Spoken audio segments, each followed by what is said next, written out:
আজকে আমার রান্নাঘরের সাথে তোমাদের পরিচয় করাবো। দেখো, প্রথমে ঢুকেই এখানে আমার মিক্সি রাখা, তারপর টোস্টার, টিপটের তলাতেই থাকে আমার কাঁচের জাগটা, এখানে ইন্ডাকশান। কালকে যে কড়াইটা কিনেছিলাম না, কড়াইয়ের সেটটা তোমাদের বললাম, ওই কড়াইয়ের সেটটা দেখো আমার রান্নাঘরের এইখানে এইভাবে রেখে দিয়েছি। এখন এটা ব্যবহার করিনি, গোপাল পুজোয় গোপাল ঠাকুরকে কিছু দিয়ে তারপর ব্যবহার করব। এদিকে দেখো, মিশো থেকে কেনা এই মশলাদানিটা খুব কাজের, এটা প্রচণ্ড, আমার তো প্রচণ্ড কাজের দেয়। এখানে আমার ফ্লাক্স রাখা আছে, চায়ের কাপ, এখানে বাসন সিঙ্কের পাশে আমি এইভাবে মেজে রাখি। এদিকে রয়েছে অ্যাকোয়াগার্ডটা, আর অ্যাকোয়াগার্ডের পাশে আছে আমার মাইক্রোওভেনের এই র্যাকটা, এটাও আমার মিশো থেকে নেওয়া।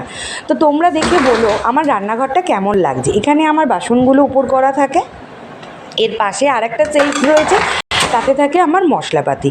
তোমরা দেখে একটু জানিও তো যে এখানে কি আমাকে আর কিছু পাল্টাতে হবে কি না, বা কিছু অ্যাড করতে হবে কি না, কারণ দিনের অর্ধেক সময় তো আমাদের রান্নাঘরে কেটে যায়।